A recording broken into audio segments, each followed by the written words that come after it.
Greetings car fanatics. Today I'm going to show you how to change out the power steering fluid on any car with a hydraulic steering rack. This should take you no more than 45 minutes. My 2008 Porsche Cayenne Turbo has almost 100,000 miles, and when I turn the steering wheel from side to side, I hear an occasional whine. I think it's time to change out the power steering fluid. Well, let's talk about what you're going to need. So first, you're going to need the right power steering fluid. My 2008 Porsche Cayenne Turbo uses the Pentosan CHF 202 fluid. It takes about 1.5 liters to fill up the entire system. So I have two 1 liter containers over here. Additionally, you'll need a container to empty out your old power steering fluid. You'll need a funnel to help you fill your power steering fluid reservoir.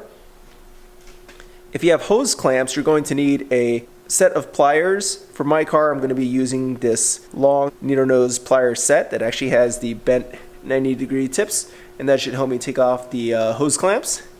And lastly, for the method I'm going to show you, you're going to need these plugs so you can plug off your power steering fluid reservoir. It'll make more sense when I show you in the video. You want to start by locating your power steering fluid reservoir. It should have two lines that run into it. Typically, the larger line supplies power steering fluid to your power steering pump. The smaller line is the return line that allows your steering system to pump power steering fluid back into the reservoir.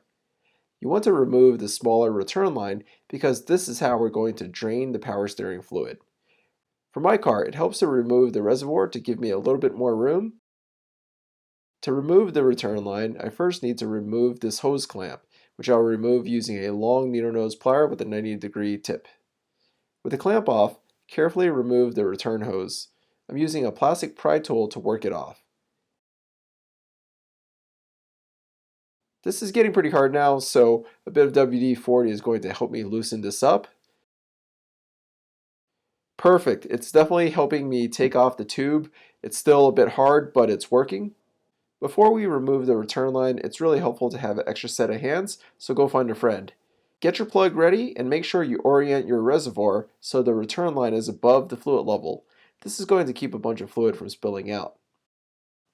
Now remove the line and quickly have your friend help you plug off the return side. Awesome, we got it done. The reservoir is all plugged up. It's time to take the return line and plug it into an old water bottle. The water bottle is going to catch all the old fluid as you flush the system. Depending on what kind of car you have, it might not be possible to put a bottle directly onto your return line. You might need to make an extension. You could purchase a hose connector and attach additional hosing so you can route your fluid to your catch can. We're now going to begin the process to flush the fluid by turning the car on and immediately turning it off. This is going to push the old fluid out while taking in the new fluid. Before turning on your car, top off the reservoir. You don't want your reservoir to run dry because this is going to introduce air into the system. While the power steering pump can get the air out of the system, it's not good to have air in the system because it could damage the pump. So top off your reservoir frequently and make sure it doesn't run dry. All right. Want to do it exactly like that? Perfect. You can see how quickly the pump returns fluid. We're going to have to do this a few more times so we can get all of the old fluid out, and we're going to know when all the old fluid is out because we'll see new fluid coming out of the return line. Perfect.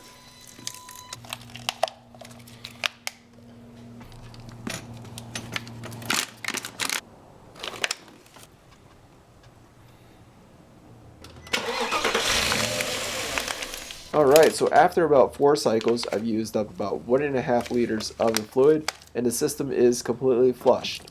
Take a look at the fluid coming out of the return line. It's dark green and clear, which matches what the fresh fluid should look like. Now that our steering system is completely flush, let's put everything back together.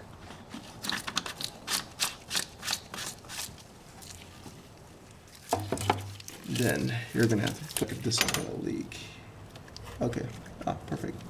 There you go. Awesome. Thank you. There you go. Yep. Nice. Just put this back and we'll get it cleaned up.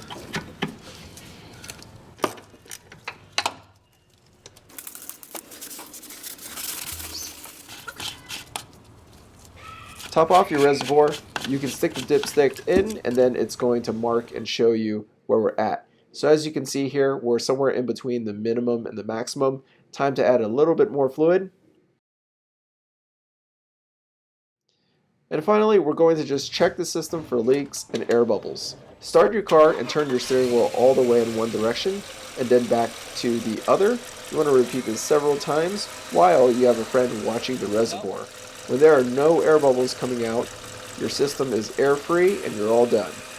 No.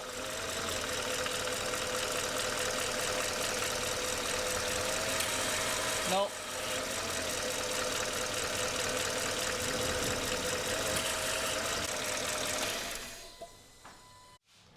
Okay, so we can see the level dropped a little bit. It's no longer at max, it's right in between min and max. This is probably fine. Let me just top off and add just a tad more.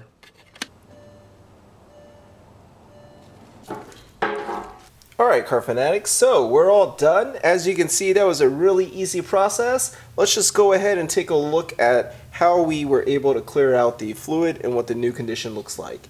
So here's the original fluid. As you can see, it's pretty dark. Now this was a older spec steering fluid that was used in the car originally, so I think it was red in color and not green.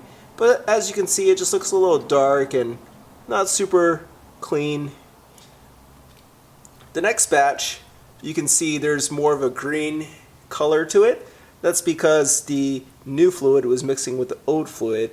And as you can see, it's still pretty dark. It's not super clear. And then finally, this is some fresh hydraulic fluid that I've poured into this little container. And I don't have as much in here, of course, but as you can see, it's really clear. It is dark, but it's really clear. So there you have it. If you want to change out your power steering fluid, it's really easy. I do think this method works really well. Definitely start your engine just a little bit at a time, turn it on, turn it off right away, and then see how much power steering fluid it's able to spit out each time. You definitely don't want your power steering fluid reservoir to run dry. So turn it on, turn it off right away, and then from there you'll get a sense if you can keep the ignition on for a little bit longer before turning it off. Well, there you have it, car fanatics. If you like this video, give it a thumbs up and subscribe to the channel. Leave any comments or questions below.